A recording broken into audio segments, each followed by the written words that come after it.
Thank you, Father, for all that you've given us in your word, that you speak to us about all of life and everyday life, and you speak to us about our money.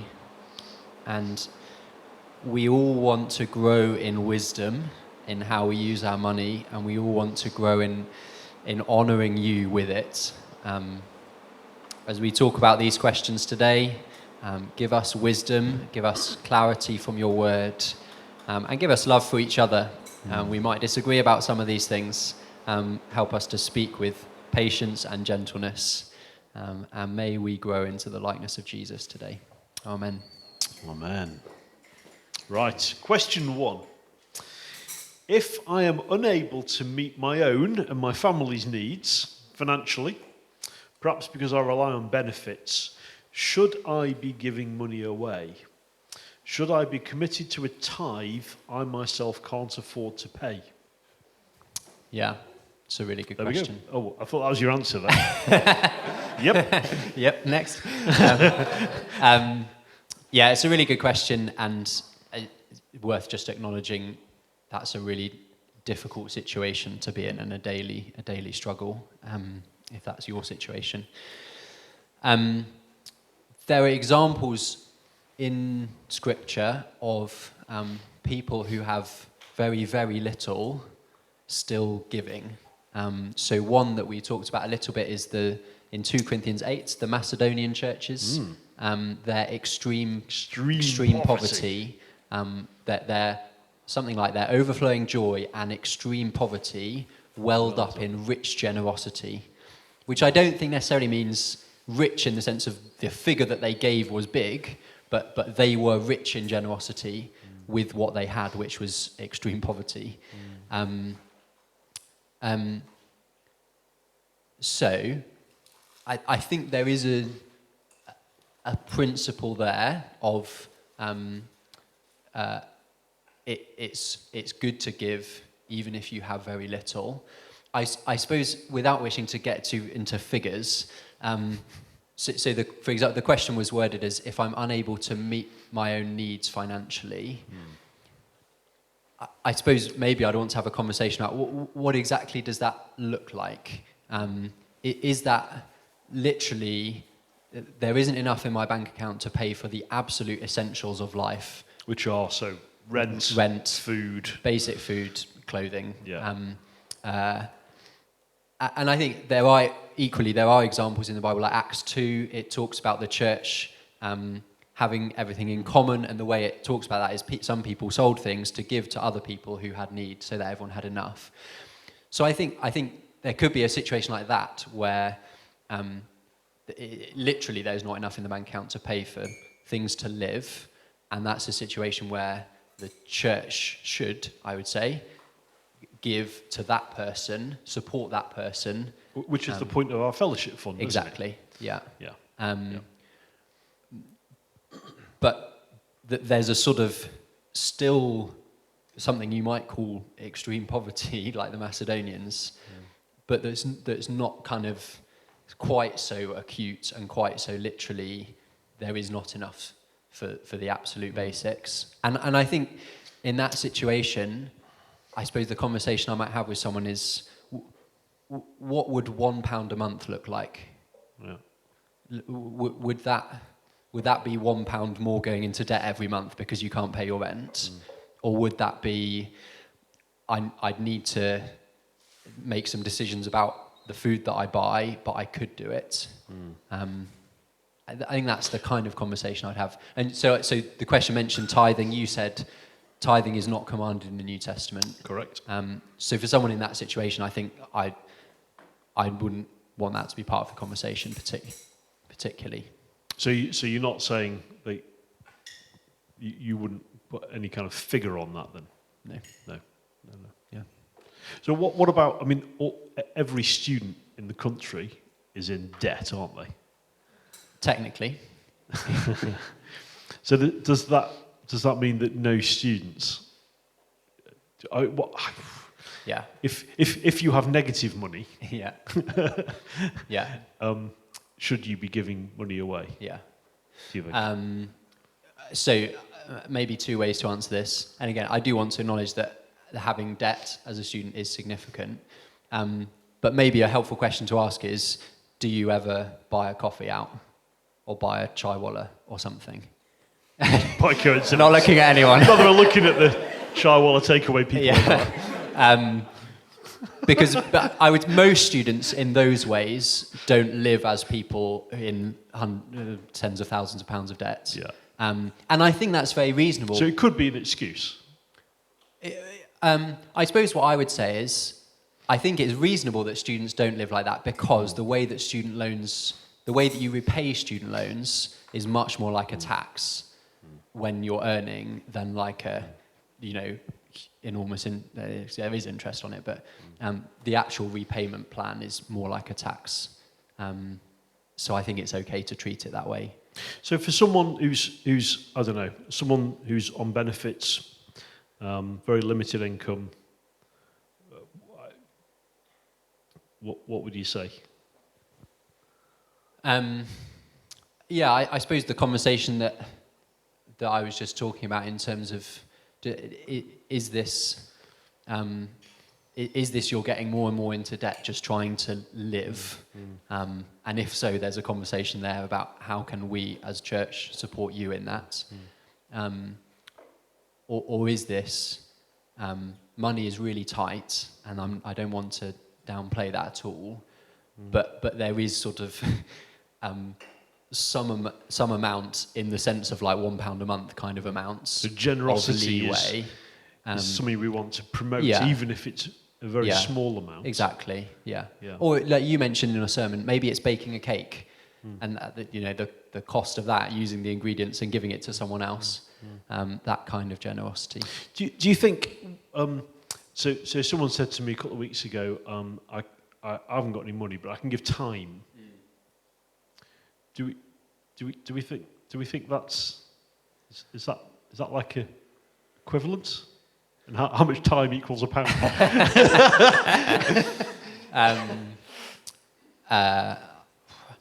If I was in that conversation, if it was appropriate, I guess I might say that's great and encourage talk through what time they can give, but maybe also say, can I ask what do you mean when you say you haven't got any money?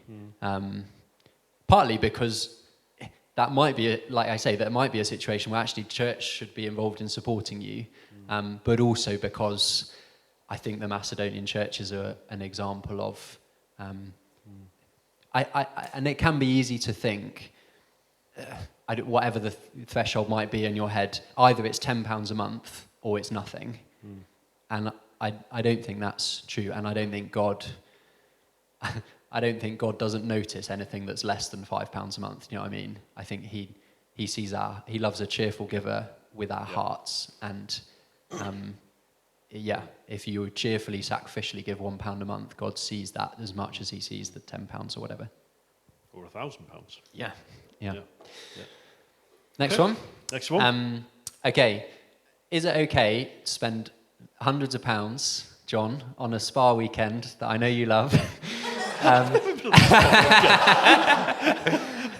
Is it okay to spend hundreds of pounds on a spa weekend when there's gospel need that money could go to mission work, poverty in our country and abroad?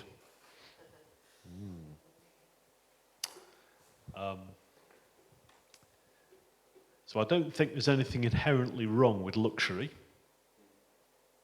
So I've got this quote here.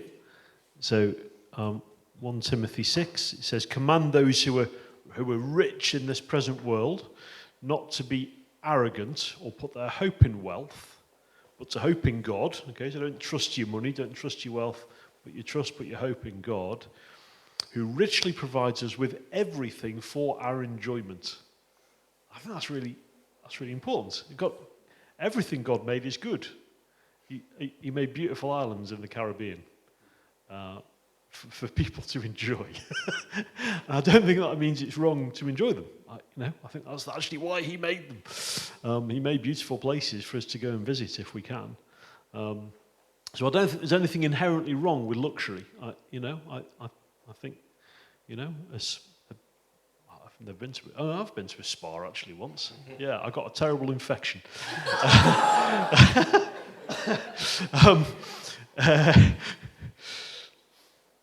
But I don't think there's anything wrong with that at all, because they're things that God makes for our enjoyment.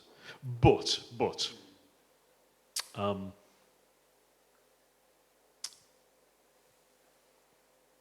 there's also contentment, isn't there? So with all these things, there's like it's not black and white, which is perhaps why we didn't cover these questions in the sermon series, because they're a bit more tricky and a bit more nuanced.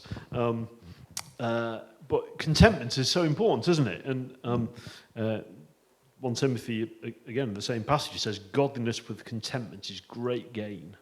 If we have food and clothing, we'll be content with that. I think there's a really powerful thing that you're content with that. So I think if we say, I need the spa weekend, it is absolutely vital that I go on a spa weekend. I mean, maybe there's some medical need where you need to, I don't know. But for most of us, I think, yeah, I think you have to decide for yourself, basically.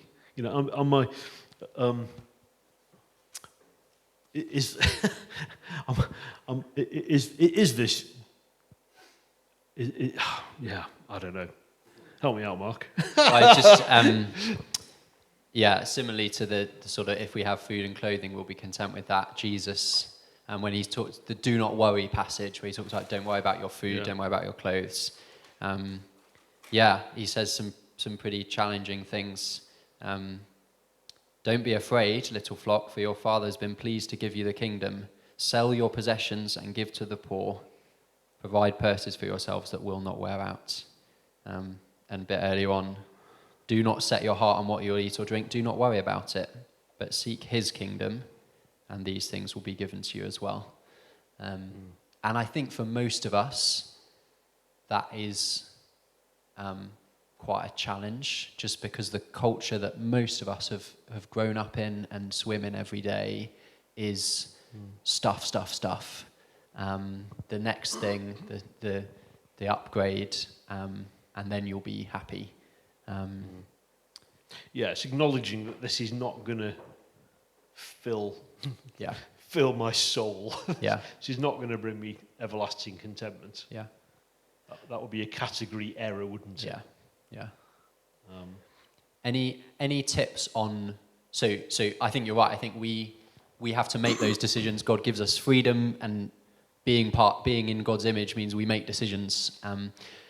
Any tips on how? So you're thinking about a holiday. What kind of holiday am I going on? What kind of weekend little trip am I going to do? What food am I going to buy? Am I going to get another takeaway this week? Tips on how you make those decisions? It's very difficult without coming across as very prescriptive, isn't it? Just because what I do, I don't want to enforce that on your conscience, or vice versa. But do I even say this? I'm not sure. In my mind, for our family, in my situation, in my circumstances, if I'm spending more on luxuries than I give away, that makes me feel uncomfortable. That's not the same for everyone, but I want to be giving away at least as much as I'm spending on proper luxuries. Yeah. So if I'm going to go on a nice holiday somewhere, then I want to be giving away similar. Now, I not everyone can do that. I'm not saying you should do that. But for some people, maybe that's helpful. Yeah. And like you say, it's so hard to. It's very hard because if it's you, it might be you only get to go on one holiday a year, and actually you can only afford, I don't know, whatever cheap holiday is, and if you gave that amount away, you couldn't go on the holiday anymore. So that's why I'm saying it's not for everybody. Yeah. But for those who, for some of us, that might be a helpful thing to think about. Yeah. Maybe one other to throw in is, I think just the comparison is so easy with things like this in any direction. So it's really easy to sort of take some kind of bar from the your neighbours, or maybe from other people in church, and say, okay, this is about the line that's acceptable for luxuries for ourselves. I think that's dangerous in several directions. I think it's dangerous because it means we can stop being challenged by God's word as a church if we all just assume that we're all getting it about right. So we'll make that the standard. It's dangerous for our contentment if we're sort of doing that kind of comparison and measuring. Or it can be dangerous the other way if you think, I'm going to make sure I have less luxuries than that other person who I think is spending a bit too much. And basically, I'm judging them. So that I can feel a bit smug. Yeah. Yeah. It's really hard, but I think trying to, in some way, extract ourselves from the water we swim in culturally, and maybe church culturally as well, and come before God with our money and with his word and try and make those decisions a bit freshly. Yeah. Should we do another one? Let's. Okay. Better we'll get this lot to say some things after that. Yeah. Better to give to Christian ministries or... Yes.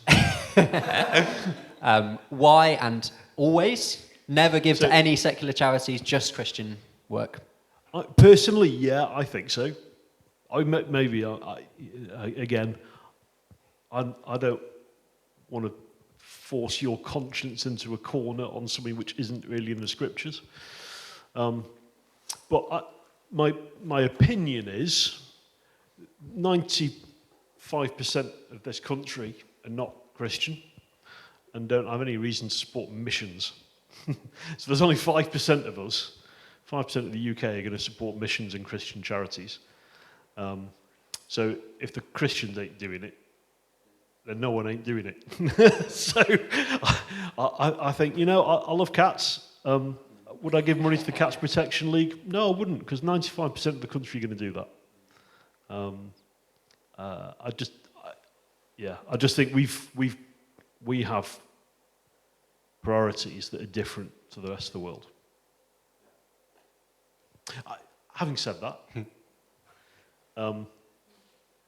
if you want to give money to the Cats Protection, fine, go for it, man. We give money to a medical charity that's close to our heart. They're not Christians, but it's just the proportion of it, you know, and just having that mindset. Actually, what's the most investment I could make with my money? What's the most good I could do with it? Yeah. Now, I agree. I think there's common grace in the world, isn't there? So there's lots of charities that are not Christians and are not Christians, don't have Christians working there, that are doing all sorts of good and things. Not all Christian charities are brilliant either. And sometimes maybe, the Bible talks a lot about caring for the poor and vulnerable in lots of different aspects, and sometimes maybe there isn't an explicitly Christian charity who is doing that well in a particular place or a particular situation, and the best way to do that is through a secular charity. But I agree. I think in terms of proportion and balance,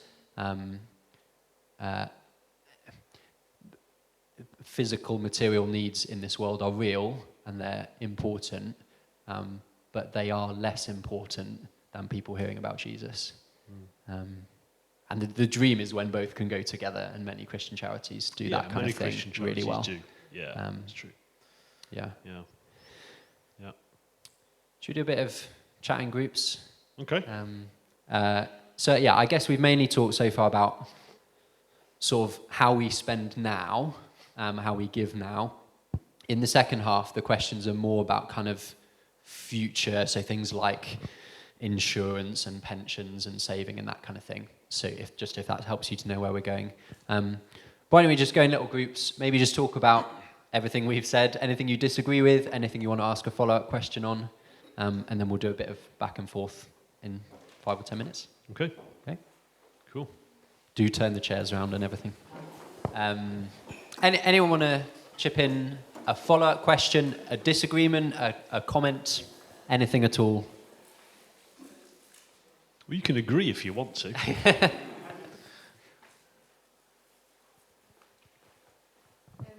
We were just talking about the discussion around sort of if you were maybe dependent on benefits and also student loans. We also talk about mortgages. And I listened to part of a podcast that had a Q&A, and they talked about that question of someone said, if I'm in debt, should I still give? And the discussion was that there's different types of debt, like you were saying, it's almost like a tax with student loan, which would maybe be a different situation if someone has maybe made unwise, reckless decisions. That means they've accumulated debt that they cannot pay back. So I think I'm going to be paying my student debt back for a long time. So I'm still going to be giving out of my wage even while still paying that back, but that's going to be more like a kind of a tax. And I think, we were just saying how there's a lot of wisdom needed, and I was kind of thought I had was kind of living within your means, whatever that looks like. And I wonder if in order for you to pay for something luxurious, you're having to reduce the giving that you already have, you might then start to be thinking, is that a wise decision? But circumstances change, don't they? People lose their jobs or things, unforeseen circumstances happen. But a lot of wisdom is needed. Yeah. Thanks, Kaylee. Wendy, then Howard.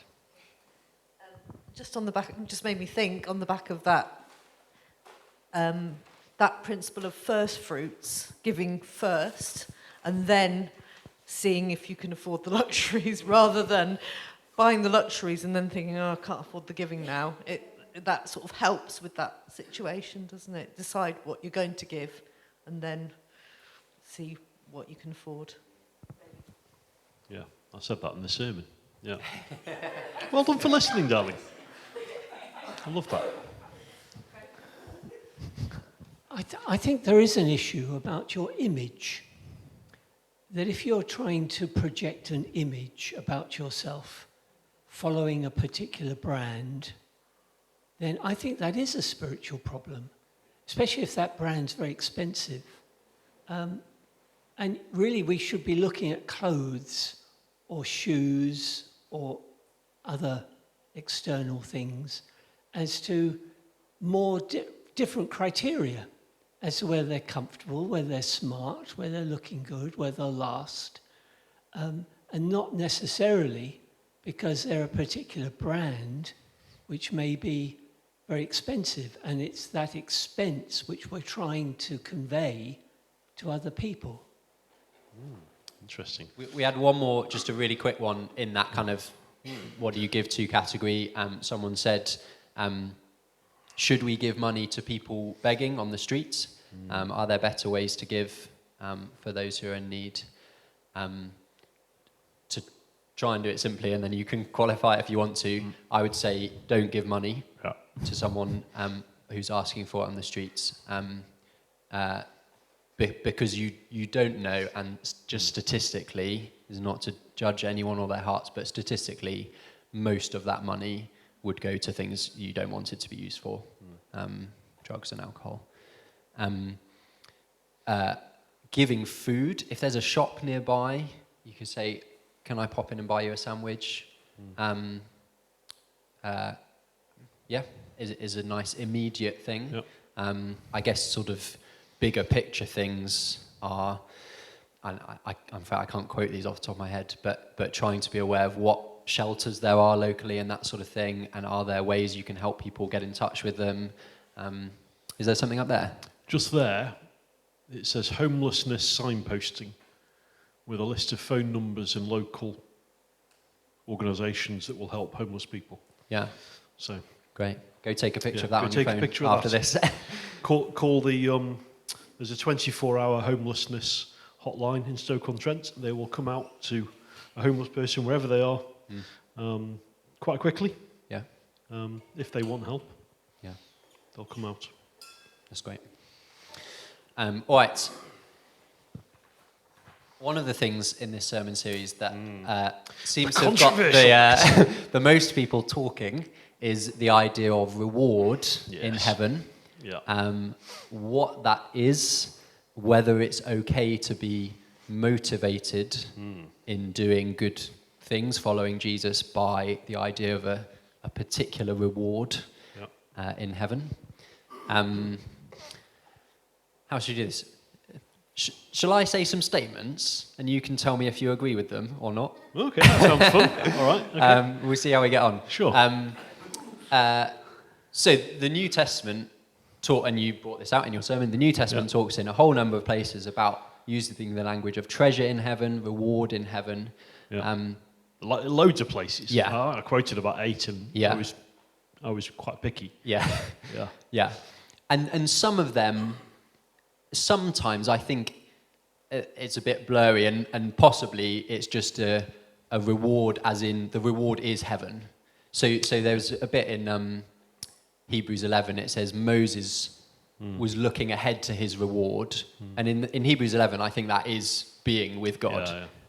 That's not one of the ones I quoted. No. But some of them, like the ones you quoted, seem much more specifically, the reward is not just that you are in heaven, the reward is a reward that you receive in heaven. What is that reward? No idea. I don't think it's at all clear. I don't. Maybe someone else can help out with this. I think we're told very little about what rewards are in heaven. Only that they're worth going after. And I think it is meant to motivate us, actually, but we can come back to that. So it could be. So in Revelation 21, I think it is 22, it talks about the kings of talk about king. Oh, what's the phrase now? The kings bringing the wealth into the kingdom, something like that, which suggests that in heaven there's society and different positions of privilege and honour.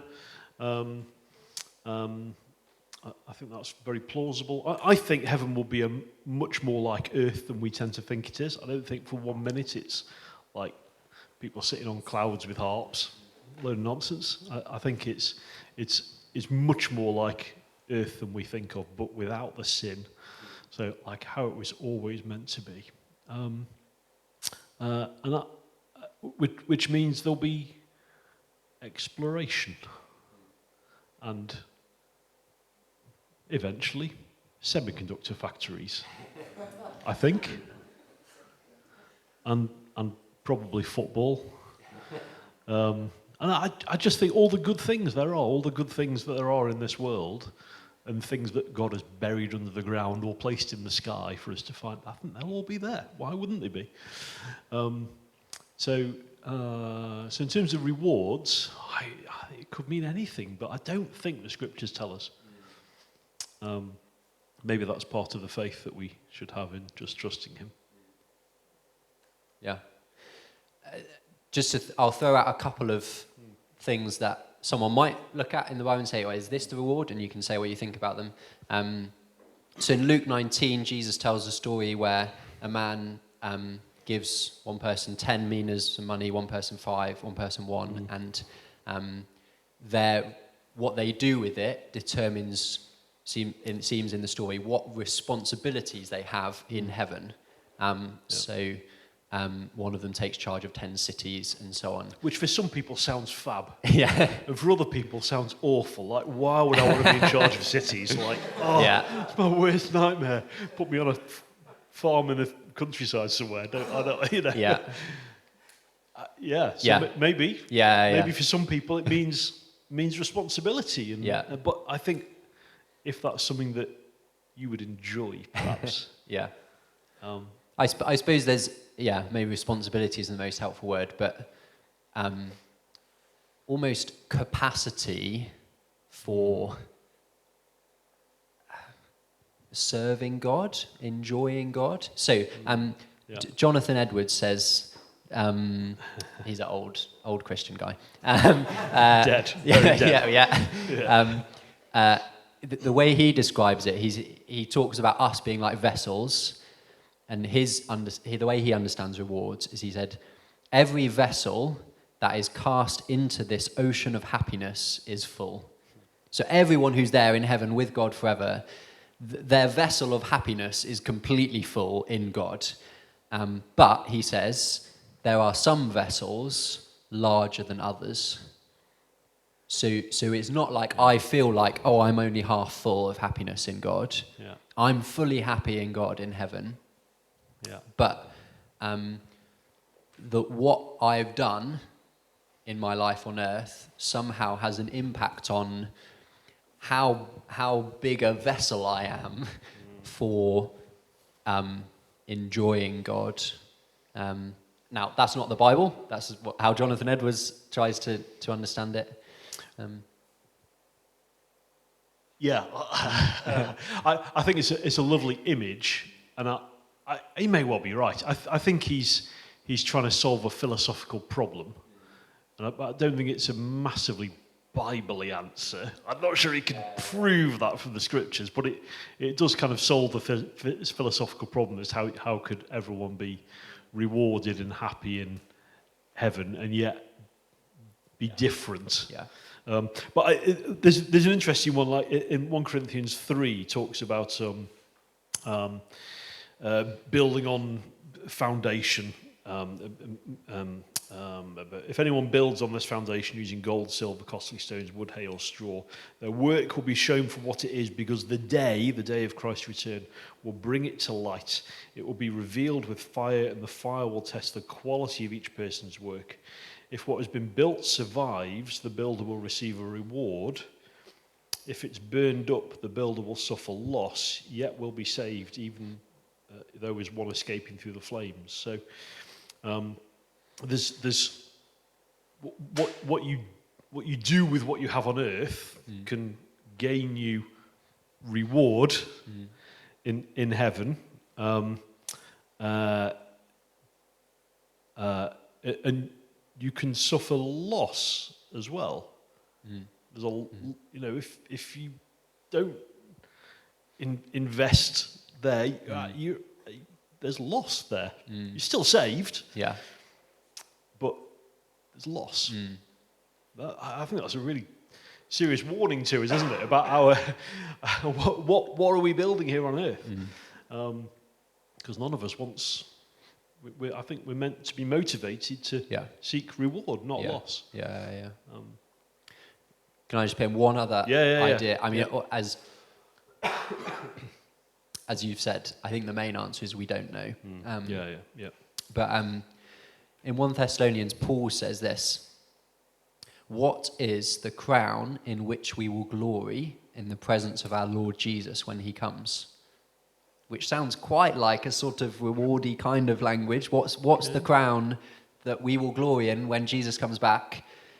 He says to the Thessalonians, is it not you, as in this Thessalonian church, because of the investment that Paul has done, the good work that he's built on the foundation of Jesus with that church, they, in a sense, them in heaven, are his crown of glory, and in some sense the honour of the investment that he put by God's grace in them.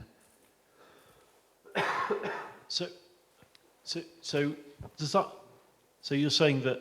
What are you saying? What does that look like in heaven? Then what are you arguing here? I suppose it's a kind of honour idea. Okay. In heaven right now, the Apostle Paul is honoured by those particular believers in Thessalonica, or almost by God and by everyone. Okay. Because the fruit of his labour is now seen Right. in the Thessalonians being there too. And maybe, so yeah, when we Right. give, it's to bring it to money, when we give Okay. sacrificially to support a mission work, and we might never know, but people Right. are saved because Yeah. in part of the money we gave to resource it. And when we Yeah, get to heaven, Right. we say, in a sense, wow, like Yeah. this is a crown of glory to me, all Yeah. by God's grace, of course, but that you're here and that So- I had a part in you being Right. here. So Christians in North India that come to faith through this may meet you one day in heaven and say, "I heard you gave money to, back in the old days. That's how I got saved. Thank you." Is that what you're Yeah, saying? yeah. This is all very Yeah. speculative, isn't Yeah. it? But Interesting. yeah. Yeah. Should we go on? So some more questions about kind of future saving, planning, that sort of thing. I'm going to put a couple in together, and you can start off on these. Okay. How should we think about pensions with regard to storing up treasure in heaven? It's good to give to church, but what about the healthcare I might need when I get older and saving for that so that I'm not a burden to others? Is it lack of faith and trust in God's provision if I'm saving in that way for my old age? That's really hard.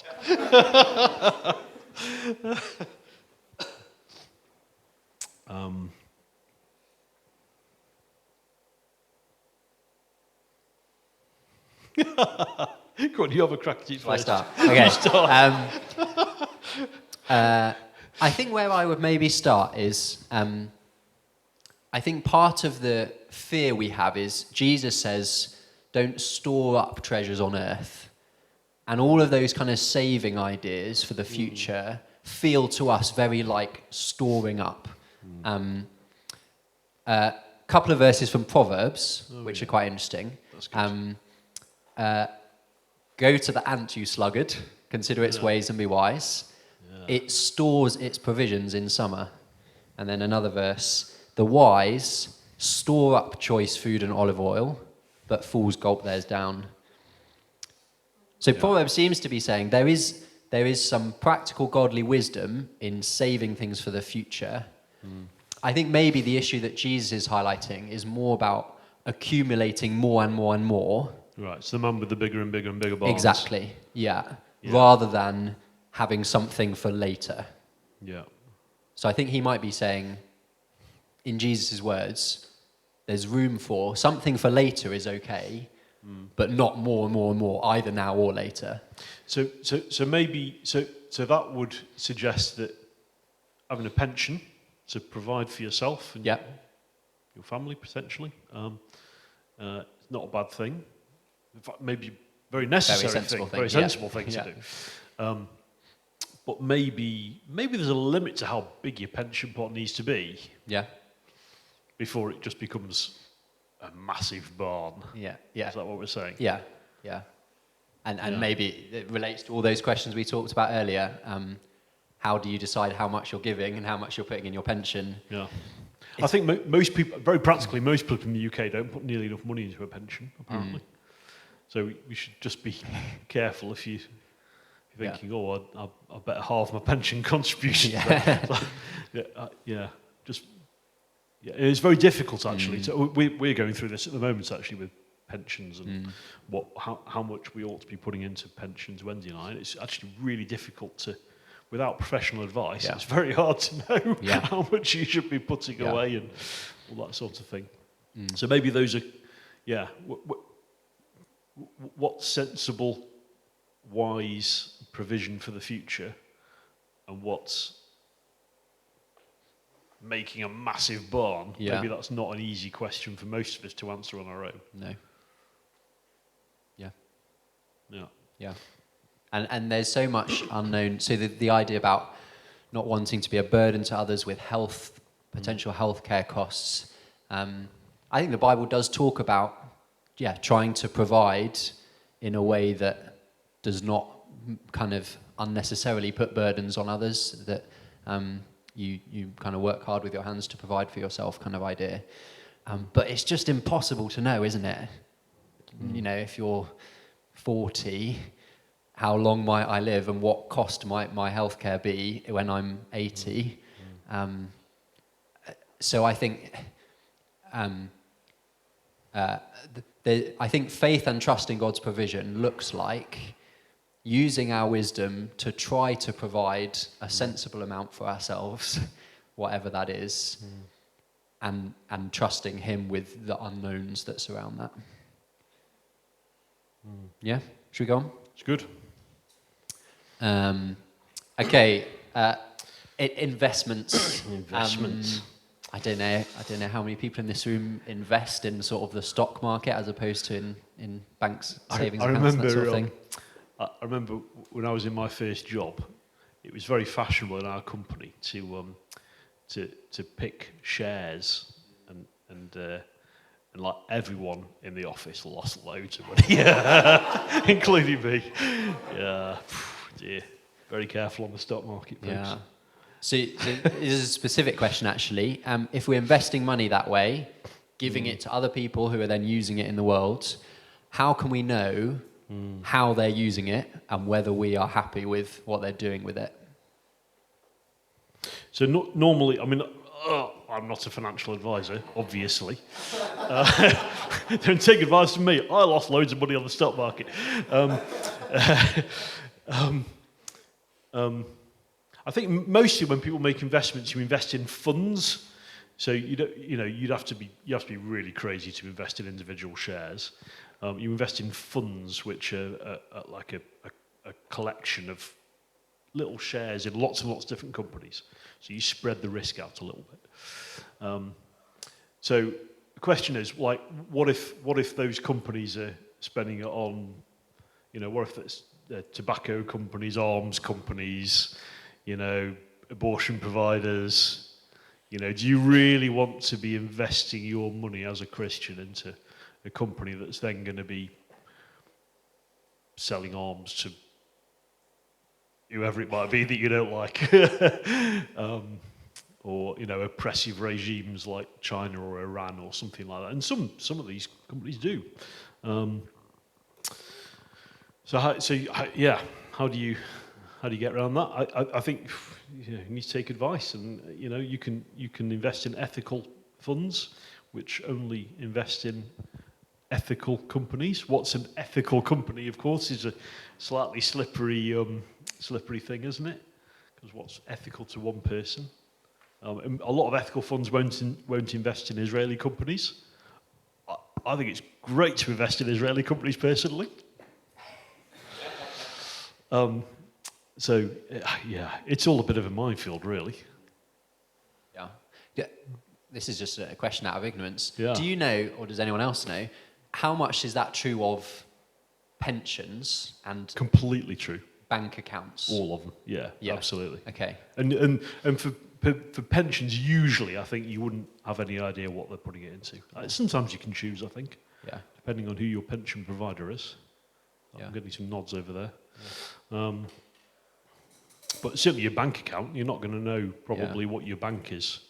If you've got a couple of £1,000 in savings in your whatever it is, Barclays or Lloyds or something, you've no idea what they're doing with that money.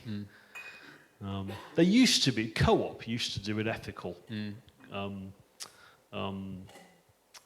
savings accounts, and current accounts as well. We actually got rid of our Co-op account in the end because we didn't agree with their ethical policy. So it's all a bit of a minefield. Yeah. Okay. Yeah.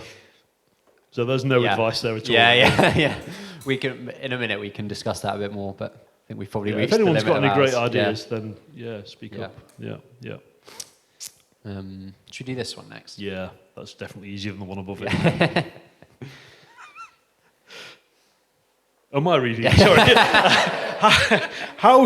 So this is about insurance. So how should we think about spending money on insurance, particularly with regards to insurance of our contents or lives? So life insurance, contents insurance, What do we think about that as Christian people? Yeah. I don't know if possibly this sort of the question arises from a similar thing to the pensions thing about we feel like insurance is trying to cling on to things in this world and trying to pretend that they last forever and make them permanent, which Jesus says they're not. And that is a danger, of course. That's a danger in our hearts. It could express itself in lots of ways, and maybe insurance could be one of them. I don't think insurance inherently has to be clinging on to treasures in this world and sort of putting our hope and our joy in them. With possessions, I suppose fundamentally, if you've got something and if it breaks, you will need to fix it or replace it. So for many people, that's true of their car, and obviously there's legal stuff about car insurance anyway. Insurance could just be saying, if this breaks, I will need to do something, not because I want my car to last forever and be my crown and glory, but because I will need a car. So either I don't get insurance, and then there's a potential very big cost that comes my way if something bad happens, or I pay more now, and that flattens out the cost of a potential future repair or replacement. Just to throw in, it is a legal requirement to have car insurance. Yes, yeah. So car's not the best example, but that could apply to other things as well. I think musical instruments, if that's part of your job, for example, would be a relevant one. That's a very relevant very one relevant for Katie. Yeah, sure. So I think it's worth asking ourselves a question: would I really need to fix this or replace it? Sort of, would I be okay without it, or is it actually an essential for the way that my life runs at the moment? But if it is an essential, then I think it's just a sort of present-day financial decision. Is it sensible to try and flatten this cost out? And I'm not saying this is my ultimate treasure. I'm just trying to use money wisely for my life here on earth. I don't know loads about life insurance, but I think I would say it's, in a way, it's kind of similar thing to the pensions thing. God says it's good to provide for ourselves and our family where we can by working hard and using money well. And life insurance is a way of saying, if I die at this time, this will be provided for my family in place of what I would have been able to provide for them. I think what I think is wise is if you have children and for example, if you're a wife who's at home looking after kids and you were to die, then that puts you in a pretty perilous position actually. So I think for a season, maybe life insurance is a really good idea. But if I was to die now, when do you be all right? When? Financially. Financially. You know, the circumstances change, don't they, over time? Yeah. So whether it's a wise idea, not a wise idea, I think just changes over the course of your life, really. Yeah. Personally. All right. One more, and then we'll do one last little chat in groups. We're on this one We're doing now. that one, are we? Yeah. So are we not doing... I think we've done them all. Oh, where'd this one go then? Which one? Oh, yeah. Do you want to say something about that quickly? No. Okay, so the question is, what about inheritance? And how much do you try and How much do you put aside for your put children? aside for your children? Yeah. It's an interesting one, isn't it? Be careful, because my parents are in the room. and my kids may well watch this. I'm trying to think if the Bible... I think there is an expectation about inheritance in the Bible, isn't there, to some degree? Have you got some verses here? Yeah, there's a couple of Proverbs. Yeah, a couple from Proverbs. Yeah. Houses and wealth are inherited from parents, A prudent wife is from the Lord. Take some chewing over that one. A good person leaves an inheritance for their children's children, but a sinner's wealth is stored up for the righteous. I'm not sure what that means. You know what that means? I'm not sure. There's kind of a, yeah. You do see the concept of inheritance in the Bible, don't you? But whether it's an imperative, you must provide a certain amount for your children. I don't see that. So I think it's a wisdom issue. I don't think it's right just to necessarily give all your money to your children when you die. I don't think that's a command in the scriptures. I'm not sure it's even sensible. In terms of... For some people, so if you have loads of money, when you die, for that loads of money to just suddenly be given to your children, that's not necessarily a good idea. Not all children are able to deal with that in a wise way, you know. And I can imagine a scenario where you give your children a big lump sum, and actually they just blow it all. And actually the things that really matter to me that I've saved up my whole life, you know, let's say they're not Christian either. So let's just say they just spend like the prodigal son, you know, just goes and spends his inheritance on wine, women, and whatever it is, that doesn't feel like a very good ethical choice to me. To just give my money away to my kids who are not going to spend it on things which I think are the right ethical things to give to. Yeah. But don't ask me for percentages or anything. Yeah. And I guess there are, again, I'm talking way beyond my expertise, but there are kind of financial conditions that in this country, at least right now, we happen to be in, where if you want to buy a house, for example, for many, many people trying to buy a house now, if you don't have some kind of inheritance from somewhere, that's very difficult. Really tough. So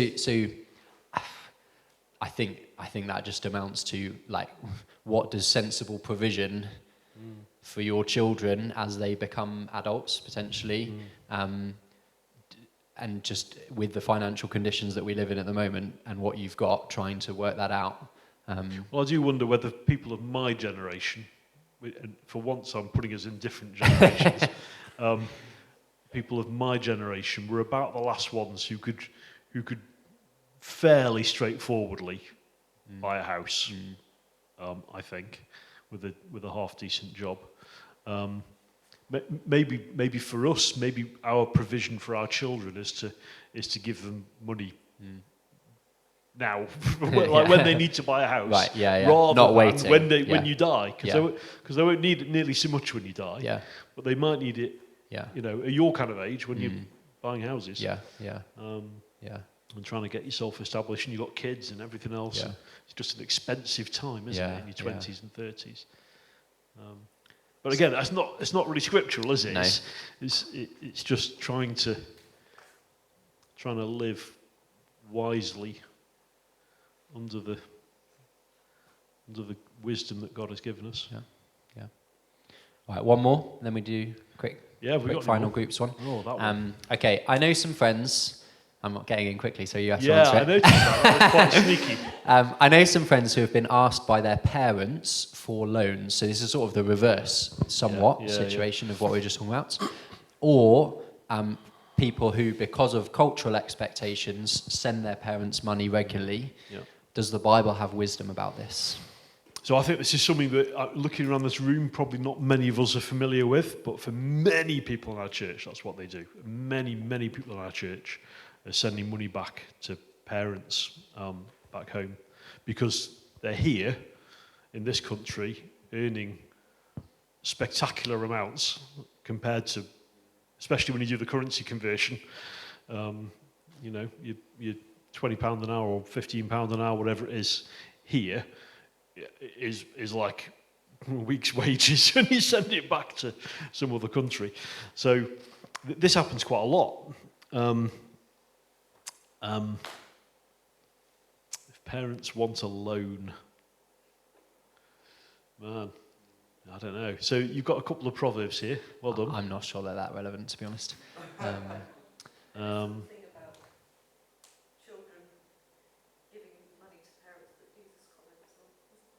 Is there? Yeah, about. Do you mean the bit where he tells off people who are withholding money from their parents and saying it's korban, it's devoted to God, and Jesus says that's your excuse for not caring for your family? Right. Yeah. Oh goodness, I've not read that for ages. Yeah. And other places in the New Testament talk a lot about looking after if you've got a. It's true. Looking after your parents. Mum who's a widow or something like that. Yeah. It's good. It's good. Yeah. There's some stuff about loans. It's not really loans within families though, but there's quite a few things in Proverbs about not being the guarantor of a loan to someone, because it just always ends in trouble. But regarding loans within families, I don't know, I'm struggling on that one. Yeah. I think what Wendy said is helpful, and just so much of this is like applying these little quite pithy principles in the Bible to very specific situations.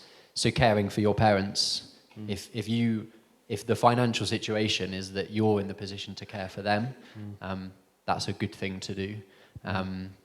How exactly culturally that works out, whether it's a loan or a gift or for a time,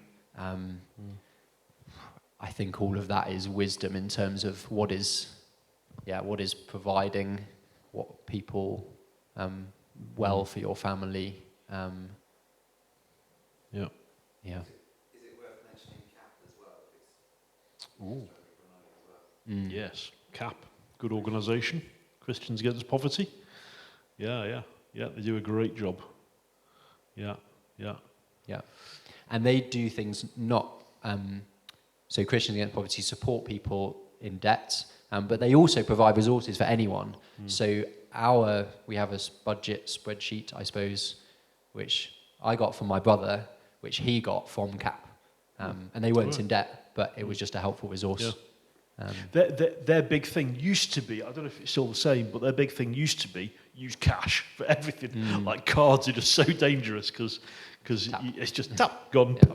You don't even notice it. It's so easy. Whereas they say, just, best way to budget, they say, is take the cash out of the machine once a week or whatever it is, put it into different pots for the things that you need to spend it on. When you've spent it, it's gone. It's really, so you can put a little bit in the takeaway box or something, and when it's gone, it's gone. It's just much easier to budget. Yeah. It's good organisation. Yeah. Should we do some small group? Yeah, stuff? What let's time do is it? 5 minutes. It's 7:10. Yeah. 5 minutes in small groups, and then we'll do a final Final dialogue. wrap up. Yep.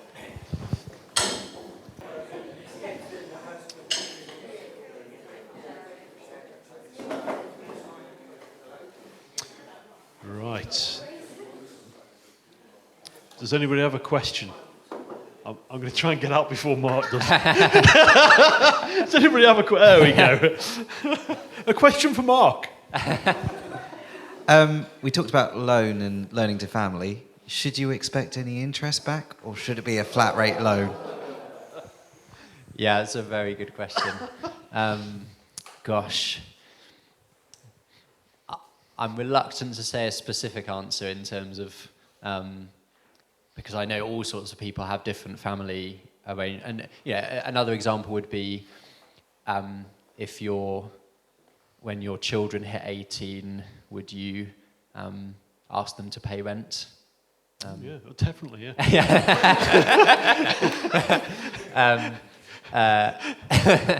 If they're earning, I would. Yeah, yeah.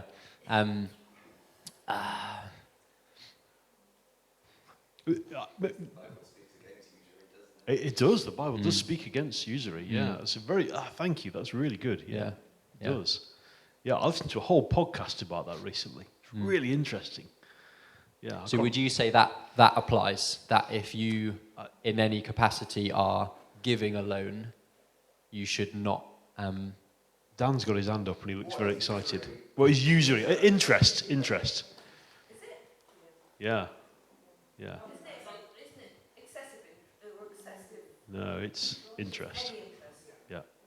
But doesn't that assume that the value of the amount you're giving Right. isn't losing its value over the years? Yeah. So it right. Okay. Right. So I thought when you asked your question, I thought there's a man who's never been in a country with 1,000,000% inflation. 'Cause in that case, you make your loan and next week it doesn't exist anymore. Yeah. Yeah. I think in Old Testament times there was no such thing as inflation. It just the value of money was maintained for hundreds of years. Yeah.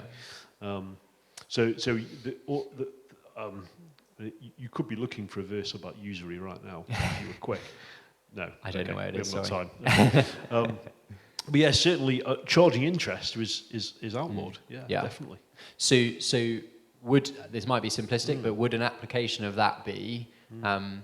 So the point is that in giving the loan, you're not meant to be trying to make yourself a net profit, essentially. You're not trying to become wealthy off the back of other people. Yeah. Other people's misfortune. Yeah.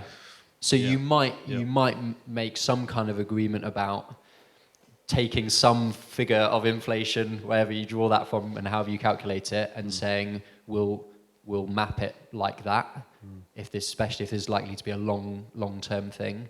But we won't say it's 10% and it doesn't... Like a student loan is. Yeah. Yeah, I think the student loan industry would be outlawed by the Old Testament for sure. Rightly so. Yeah. Joe? How does that impact savings accounts, pension funds, everything? Well, indeed, our entire financial system is based on the concept of charging interest, and the Old Testament outlaws it, and it's distorted and manipulated our whole economic system.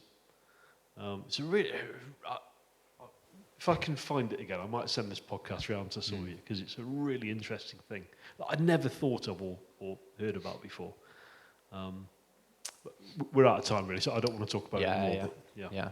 But would you say, as people in that system, we're not setting those terms? It's okay to use a bank account, but if you're in the position of giving the loan, then that will be a good principle to abide by. I think so. Yeah. Great question. Thank you. Go Go on. on. One verse. Google AI. So, Exodus 22, verse 25. If you lend money to one of my people among you who is needy, do not treat it like a business deal. Charge no interest. There you go. Thank you. Great. What if someone approaches you and they're not in need, but it's like an investment, like, hey, I've got this great idea, I'm going to do this. Hey, if you've got some money, give it to me. Would you then be like, okay, I'm not going to charge you interest, but could you cut me into this deal?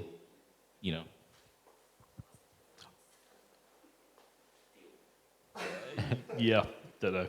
I think that's how Islamic finance works, actually, without getting too far into that. But they have the same rules.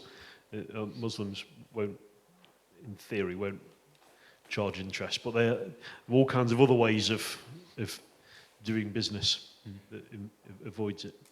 I was just going to say that's an investment, not a loan. So Yeah. you work out, agree the terms of the investment and what the returns are. That's different than giving a loan to somebody. Yeah. Anybody else have a question? You haven't spoken anything about gambling? No, we haven't. No, well, nobody asked about it. So, yeah. Howard's asking now. I did, actually. I briefly alluded to it in one of the sermons. I said, what if you win the national lottery? Don't play the lottery. So why did you say that? Why did I say that? because I can't see how it's not breaking the 10th commandment, About coveting. coveting. Yeah. Like I can't see any way that gambling is not fueled by greed. I suppose you could argue it's just for fun, it's pleasure, maybe. But yeah. For me, at least, I can't get away from that. I just think the reason people play the lottery is because they want to be really rich and they want stuff that they haven't got that other people have got, which is the 10th commandment, I think. So, Yeah. Can you want to counter that one somehow? Or? No. No, okay. I mean, worth saying for some people, it's not like you wake up today and you think, oh, what shall I do? Maybe I'll place a bet. For some people, this is a real addiction. Sure. Yeah. So it's not necessarily as straightforward for some people as just don't do Right, it just tomorrow. don't do it. Yeah. Okay. Sure. I suspect they would say, "I wish I hadn't done it in the first place." Yeah. But no, I would agree. And it's an interesting thought experiment to say that the just for fun thing, and it gives it a bit of an edge if I put a tenner on it with my mates, and then that is real money. It's interesting to ask what would be different just playing that as a predictions game with your mates, but there's no money involved. And I guess most people say, oh, it hasn't got the edge. What is the edge? The edge is I might get rich. I might get a bunch of money. Some stuff that I haven't already got. Yeah. Yeah. And is that... That's good. It feels more fun, but not all fun is a healthy. good thing. Yeah. So I would want to ask, is that a good kind of fun? Yeah. If it's just for fun. Yeah. But does anyone want to push back in 1 minute on that? Premium bonds. Premium bonds. Are they still a thing? Yeah. They still exist? They do. Okay. Right. Okay. Premium bonds. I mean, so premium bonds are basically you put money into it's a government-run system, and they basically pull a number out of the computer once in a while, and if your number comes up, you win some money. But on average, you get a certain interest rate. You get about 4% or something on average, I think, don't you? But you might get really lucky and get £1 million or something. You get your money back that you put in. Do you? Okay. Yeah, so it's kind of an investment, and you might get lucky. Yeah. I don't know, if you want to, I guess that's... Yeah, I don't know. I'm not sure I would. But No. each to their own. I think I would put it in a different category to gambling in the sense that presumably, like with other investments, the government is taking that money and putting it to work in some way, which is what you do with investment. You put money in, people do things in the world, hopefully good things, hopefully profitable things for everyone, and it raises the value, and therefore you get some money back. Whereas placing a bet with a betting company, there's no way that the whole profit goes up. Yeah. Or in fact, you're not enriching No. anyone except for the company. Exactly. You're not doing any good in society. Yeah. Well, so what if it's like the People's Lottery or something, where they say, well, we give 70% of the money. Well, same with the National Lottery, isn't it? Yeah. We give 70% of the money away to good causes. Does that make it better? No, I think for the reasons that you said. Yeah. Give the money. Yeah. And we, as a church, we wouldn't take money for the National Lottery for that reason, I think. Have I just made a policy choice there? Policy statement? I don't think we would. No, we definitely wouldn't. We definitely wouldn't. But it's really difficult for charities actually these days. Because so much of charity money that's out there is lottery funding. If you don't want to take that, that's challenging. Yeah.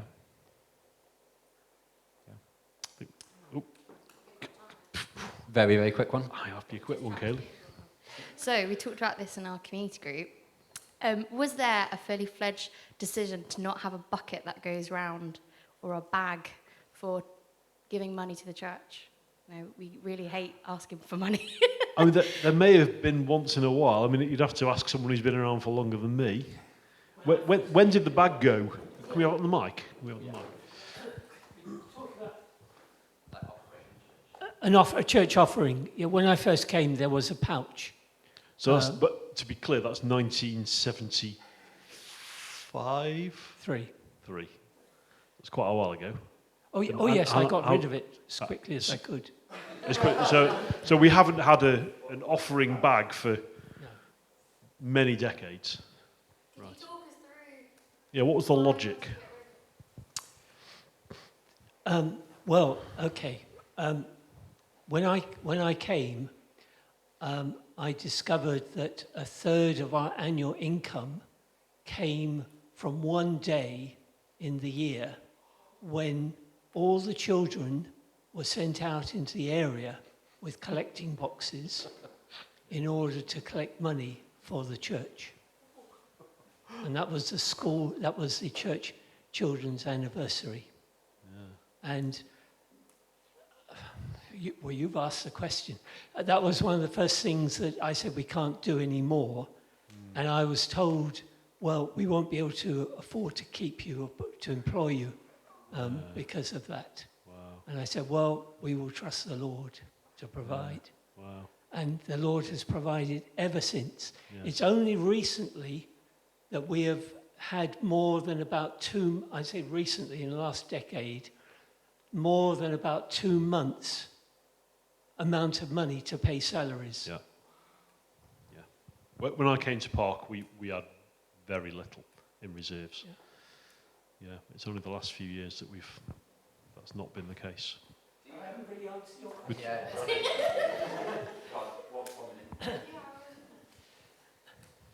Okay, there is a measure of emotion in being able to put something in a pouch and then for it to be presented at the front and prayed over. There is very little emotion in making a decision to do a standing order to the church. Paul said about the collection, think about it first, think about what you're going to give when I come. So that when I come, you don't need to take a collection. And I think that as Christians, we should think through what we're going to give. And it's not based on necessarily a week-by-week thing, but it's something that we do as a responsibility of providing for the work of the kingdom of God. I think that's what I said in the sermon, because if it's very as and when, your giving is going to go up and down on the basis of how you're feeling that day, how generous I feel this morning, which is affected by the weather, and a lot of other things. And the last thing we wanted to do was to invite people to church and then put a collection plate in front absolutely, and make them feel they're contributing to the church in some way. Yeah, you don't want anyone to come in and feel like I'm now meant to pay for what I've received today. The gospel is free. But as you say, the Lord has blessed that decision, I think. We've always had all that we need in this church. Want to pray? Should we pray? Most famous verse in the Bible about money, I think. The love of money is a root of all kinds of evil. Some people eager for money have wandered from the faith and pierced themselves with many griefs. Father, that is the last thing we want to do, is to wander from the faith and pierce ourselves with many griefs. And we can see how that can happen with money. So Lord, please protect us, preserve us, help us to hold lightly onto whatever money we have, to be generous with what you've blessed us with, so that we won't ever fall into that trap, Lord. Thank you for all your blessings to us. Thank you for your provision for our church here. Help us to trust you every step of the way, Father. For we ask in Jesus' name. Amen.